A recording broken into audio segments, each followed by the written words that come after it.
Rasmus, many congratulations. It's felt like a really big week at the club, on and off the field. How do you sum up tonight's performance? Yeah, I think result, it was very good, 3-0. But I think there's still a lot to improve. I think in the midweek we did very, very well. Overall, the game was very well, and today the result was good. But I still think there's a few things we can do better. I was quite surprised your low-key celebration. There must have been a huge amount of relief and just kind of pent-up frustration in that.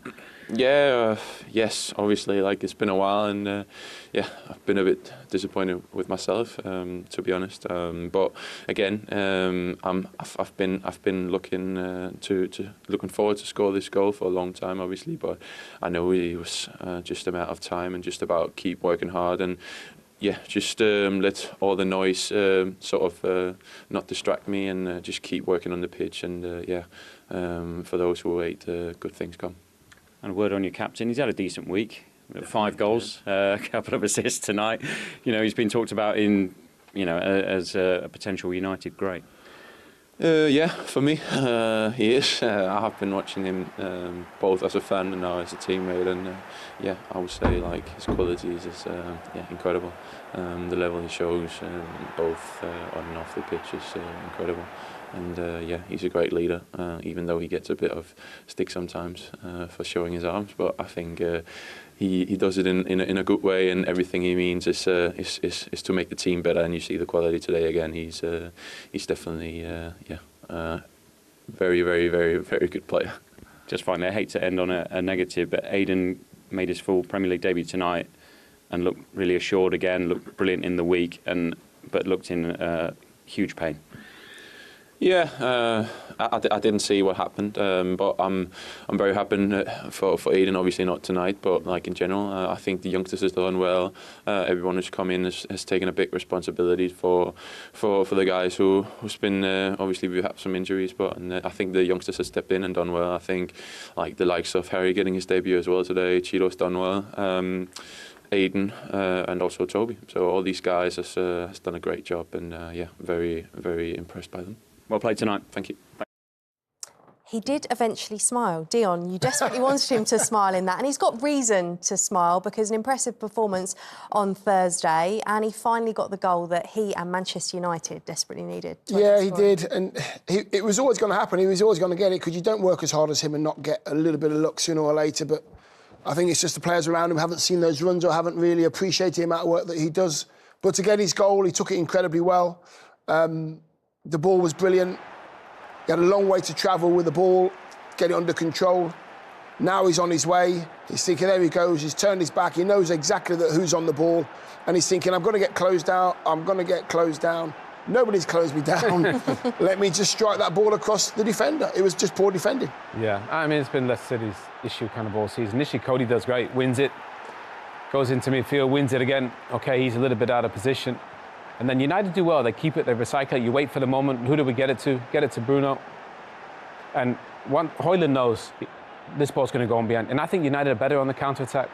And that ball in behind's great. Hojlund prefers that. Wout's got to get across. He's got to cut off the run. For some reason, he just decides to keep running back and not affect Hojlund. Hojlund thinks, right, thank you, and I'll finish. Great finish with his weaker right and brilliant form. I think this is where he's at his best, running forward. Yeah. He's still good. He's still working on his hold-up play, bringing others into play. But that's a great goal. Is the onus now on the likes of Bruno, Fernandes and the other players to play to Hojlund's strengths? Now we're starting to see where he likes the ball, how he wants to play, and maybe make him run more and stretch defences, as Owen said. Yeah, I think I think they know his strengths. They just haven't used him enough because when they have used him, he hasn't finished off what played for him. So sometimes when a player's not quite on it, a centre forward, and the chances aren't coming, then you kind of stop giving him those chances because you try and find somebody else to do it. Now he's got his goal, his confidence will be up. Use him, force him to run in behind. Put it in there, then have a go at him that he's not doing it. That's what he'll need. First goal in 3 months. What is that like as a striker when you go that far? No idea. Don't know what you're talking about. OK, maybe you didn't go to 3 months, but what's it like when you have a goal drought by whatever your own standards are? It's very, very tough. What happens, you start to do things foreign to your game. You start coming deeper and deeper and deeper, and you get into the midfield players' areas, and they're saying, get up front. And he hasn't done that. Fair play to him. He hasn't done that. He's stayed in that number 9 position and he's persevered. I'm really pleased he's got it. I think he'll nick himself another 3 or 4 before the end of the season.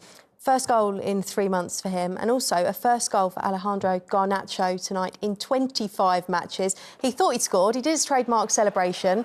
That one wasn't allowed, but he did get there in the end. And another really important player for Manchester United to be back on the score sheet. Yeah, I really like him. He's still only 20. You know, he makes things happen. And to be fair, you think with all the bodies around him, there's no way he can score. But he's active. Look, he tries to get on the ball here. Gets it, tries a little trick. OK, he loses it. But you know what? He finds a little pocket of space. Look at Bruno, check his shoulder, knows where he is. Again, he's trying to play it in behind some Mazraoui, gets picked off. And he just toe pokes it straight to Garnacho. Look at all the bodies they got back there. And Ndidi's probably right in front of him. And really, all he's got to do is just go squeeze into him. The one thing I would say to Garnacho, credit to him, hits it early. Knows exactly where the goal is, doesn't have to look. And he smashes into net. And you see look at all the players there, check the shoulder. They check it because they're trying to find where the defender is. If there isn't anybody there, Bruno does it, Garnacho does it. It's such an important skill. I think the keeper sees that late, Dion, but great finish. I think sometimes when you're defending, with my defender's hat on, when you have so many players back, the responsibility is passed around, so nobody takes responsibility for that player, and that's what happened on that occasion. The second thing is, when the goal goes in, nobody's holding anybody to account. So they all go, oh dear, and that's it. You've got to point fingers. If it really hurts, you've got to point... I enjoy what Rasmus Hojlund said about him, where he said sometimes he maybe gets a bit of stick. The stick for Bruno Fernandes has been quite extreme at times, but are we starting to see, well, not starting to see, more consistently are we seeing just how important and how good he is for United? I think the problem is the fact his first season was so amazing and he produced such ridiculous numbers in terms of goals and assists. You know, and we kind of expected that from him. But I think if you look back over the past few years, he's the only constant. He's the only consistent player. I don't think it's fair that he gets criticism. He's the one that's fit and healthy every game and producing goals and assists virtually every game. So he shouldn't be criticised. The others should for not helping him in such a critical moment. But they're fortunate that he's there, Bruno Fernandes, because he's been brilliant. Yeah, I know lots of Manchester United fans as well who have said, where would they be without Bruno Fernandes in recent months and years? OK, then, let's now hear from Ruben Amorim after his biggest away win as United boss. Ruben, congratulations on the victory. What was your assessment of the performance? I think it was good. I felt a little bit a lack of energy, but they gave everything. Some players were tired with the Aiden problem, but I think we deserved the win. We controlled the game. We could be better with the ball, but I understand after these 2 weeks with a lot of games, I think the lads deserved the win. And was a perfect way to end this week with a win for our away supporters. They are amazing. A perfect week for Bruno Fernandes too. 2 assists tonight and a great goal. What does he bring to your team? What you saw and what we see every week. But the most important thing is the work that he puts in everything he does, and that is the most important thing. And a goal for Rasmus Hojlund as well. That'll do his confidence a lot of good, won't it? Yeah, in the difficult goal, a difficult control, right foot. So it's a shame we are going to stop for national teams, but we will return with confidence. But it's just one win away. We have to continue when we return. A really disappointing moment, though, for Aiden Heaven. What can you tell us about the injury so far? I don't know. It's hard to know because we have to evaluate during the week, and also because he's a young kid that doesn't know how to explain, and that makes it a little bit harder to understand what he's feeling. But it must have been a tough moment because he came on and showed a lot of promise, didn't he, in his first start? Yeah, he already did that against Arsenal, and today. Against Real Sociedad. Today was the for me the most difficult game for him because he plays so well against Real Sociedad, and we expect always for these young kids to relax a little bit, but he was so focused and he played quite well. So let's hope for the best. In some respects, is the international break coming at a good time? It gives you the rest and recuperation that I think you're sort of hinting you need. I think it was clear today. They are in the limit. We have to recover players. We are going to use that window to work some players, to rest some players, to recover. So it's going to be good. And going in with wins as well does a lot for the squad unity as a whole. It's completely, the feeling is completely different. But when we return, it's like starting again from the scratch. Thanks for your time, Ruben. Thank you. Thank you. OK, well, so many positives for Manchester United and Ruben Amorim this evening, but one big negative was that injury to Aidan Heaven. As soon as that happened, both of you were incredibly confirmed. So what was your original take on it? Ruben Amorim saying there he doesn't know at the moment, but what are your fears? Well, hopefully, first of all, I want to say he played brilliant. Yeah. You know, I thought he played... Every time I watch him play, he plays like this. He just plays... He's assured, isn't he? He's 18 years old, but he plays like he's 28. And that's the biggest comment you can make a young man. You know, he's calm on the ball, he's a good defender. He always makes the right decision. He knows when to be physical. You know, he knows when to tackle. And he plays the right pass. I just think he's... When you see a young kid, you can just tell if he's got it, and he's got it. He only came on in the second half against Arsenal and played terrific. Then against Sociedad, he did that again and again. You know, he's good on the ball. He can come out with it. He's got a great left foot. He's got size, Kelly. He has virtually everything. How about these for 2 blocks? So that's like, you know, that's top drawer to be able to get the timing right. This one I love, Dion. Watch him. Check his shoulder. You know, where's Daka? There he is. He keeps looking. I know I've got to keep my eye on the ball, but I've got to know where the defender is. And he does such a brilliant job to get there. But unfortunately, the timing and the collision, he hurts himself. But I thought he was flawless today. I imagine playing for Manchester United at times can be quite daunting, but for an 18-year-old, he certainly doesn't look phased at all, does he? Just, he looks very comfortable. When I was at the game, the Sociedad game, De Ligt was talking to him all the way through the game, and he'll need that. That little bit of reassurance from the seniors around him, but he's playing like he's played a couple of seasons for United. He's asking for the ball. He's making the angles in order to be free to get the ball, because as a young player, sometimes you don't make the angles, so you don't get the ball. He wants it all the time, and his defensive mindset's very, very good. So, yeah, he's going to be around for a long time. I know neither of you are qualified doctors, but you are professional footballers who have suffered serious injuries during your career. I'm not asking for a prognosis, but what do you think? What did you think watching it? Hopefully it's not as bad as it looked. Do you think it looked quite bad? Well, I was worried about that he put his hand up straight away. Because when you hurt yourself, even though if you haven't hurt yourself really bad, when you do, you just know, you feel it. So I worry that he put his hand up so quickly. But I hope it's not bad, because I just think he's just come into the team. He's played so well. There hasn't been many highlights this year. And he would have been one of those. So that's, fingers crossed, it's not a bad one. Yeah, it is. The telltale sign is the hand in the air, and the telltale sign is he didn't roll around. He wasn't moving about. I can see the contact. He can see the contact. Something to do with the ankle, or we just hope it's not too bad, because Man United need young players like him coming through, and lots of them. Yeah, to be fair, when it happened straight away, you called it, didn't you? And you said that doesn't look good, does it? OK, that's the Manchester United viewpoint then. But let's now hear the thoughts of Leicester City's Conor Coady. Conor, tough night. It looked like you had moments in the game, but perhaps overall just the quality missing. Yeah. It's hard to put a finger on it, to be honest with you. We're fragile at the minute, you can tell. I think you can see with kind of the chances we're making, we're just a little bit fragile. And listen, it's a tough place at the minute, really. It's a tough dressing room, but we've just said there's 9 to go. We've got to pick ourselves up somehow, somewhere, and try and get back on the bike again. Yeah. When you talk about it being a tough dressing room, is there a sense of inevitability when you go behind? Do you feel amongst the players just feel this is going to be hard to get back now? I don't think we felt like that, because I felt like we controlled Man United at times today. Man United's a good side. Listen, they've got good players, they've got a fantastic manager, and they're a good team, but I feel like we're controlling. So it's not a case of we concede and we're out the game. And it's not a tough dressing room. The dressing room is great. The dressing room, people are together, but it's fragile at the minute. I think you can see with the confidence. That's not me beating around the bush. That's me being completely honest about the situation. We're in a shocking moment as a football club, as a team, and it's hard at the minute. I'll be honest, it's really, really hard. But we have to find something from within us to get ourselves up for these 9 games, and I'll make sure we do that.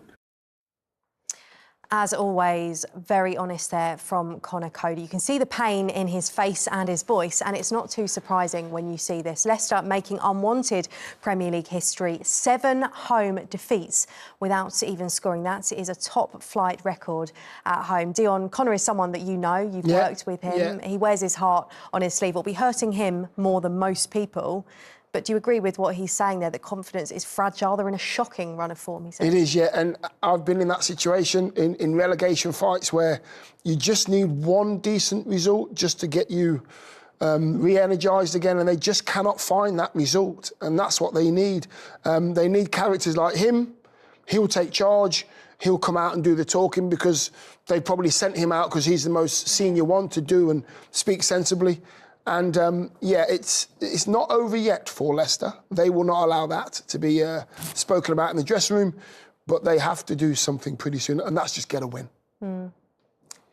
Leicester might not say that it's over yet, but do you feel it is on what you've seen tonight? Well, it's pretty close to over, yeah. I mean, they've got a lot of games left, but they don't really seem to be winning games. You saw that record there, not scored, in 7 in a row, and concede far too many. Conor's a great lad, and he's a great talker, he's a great leader, but the problem is they're conceding way too many goals, so it's... And I think when confidence is down like that, you think, where are we going to score from? We concede too many. But I think with him, somebody in there like that, Conor, he'll be honest. But they need to find a way to start winning games. They've got to go for it a bit more. They almost had the same amount of possession as United today, if not a bit more, didn't they, Dion? Yeah. But they concede just too many goals, and it makes it impossible to win games. OK, well, they're the thoughts of Conor Coady. Let's now hear from his and Leicester's manager, Ruud van Nistelrooy. A night where you had little moments of quality, but overall perhaps just not enough. Yeah, I think both boxes, the quality, the difference in quality showed, the efficiency in finishing chances, and also defending key moments in the game. I think overall, if you look at the numbers, the metrics of the game, there's not much into it, but the difference is the efficiency. And when you talk about that efficiency that United showed, did heads drop slightly after that? Is there a sense of inevitability when you do go 1 down at the moment? No, I didn't see that at 1 down. We stayed in the game. We kept pushing. We had the opportunity to get back into it. Also at 2-0 down with the big chance for Bonanotte. That was cleared off the line by De Ligt. Of course, we had a few moments before that. Also with a double chance for Patson, Daka and Bilal in the first half. We had Will very close to on a cross. We had Jamie with a couple of dangerous moments, and yeah, it's difficult when the ball doesn't go in. Yeah, is it difficult now when you get back into the dressing room and addressing the players when this seems to be happening time and time again, even though there are good moments as you touched on? Yeah. But okay, that's what happens. That's football. You're in a moment where things are not going for you, but the players keep giving everything they have and trying to do everything they can. And I can only praise them for that effort. How hard is it to keep giving everything when, from an external point of view, rather, it does look like a lost cause? Oh well, we're not on the outside; we're on the inside. We are in a similar situation as Ipswich and Southampton. The gap is 9 points. It's big, but we can't and won't give up. We keep going. We keep training. We keep using all the possibilities we have to turn the situation around, to start scoring goals, to start getting a clean sheet, to start picking up points, and that's now we have a good break, a long break, and we'll come back from there. Yeah, as expected, Ruud van Nistelrooy incredibly disappointed, and potentially saying the same thing week in, week out, isn't he? They've got the same problems and they can't seem to rectify them. No, and to be fair, they didn't play poorly today. Again, loads of possession, had a couple of opportunities, they just didn't take them. They concede soft goals at times, I think, for a Premier League side. And they just don't score enough, and obviously I think now what they got coming up, they got tough fixtures coming up. Newcastle, Brighton, Liverpool, Man City away. You don't really see where the wins are going to come from there. But the thing is, for Ruud, they've got to go for it. They've got to swing for the fences. So they're going to have to attack and try and score goals. They can't sit in and wait for stuff. Keep scrapping. Keep scrapping. Got to keep going. That's all they've got to do. Yeah. Live now from the King Power Stadium. Congratulations to you, Bruno. And at the end of a long week, how important was it that your team got the job done tonight? Hi, good night, guys. Thank you very much. Obviously very pleased. It was very important for us to get the job done today.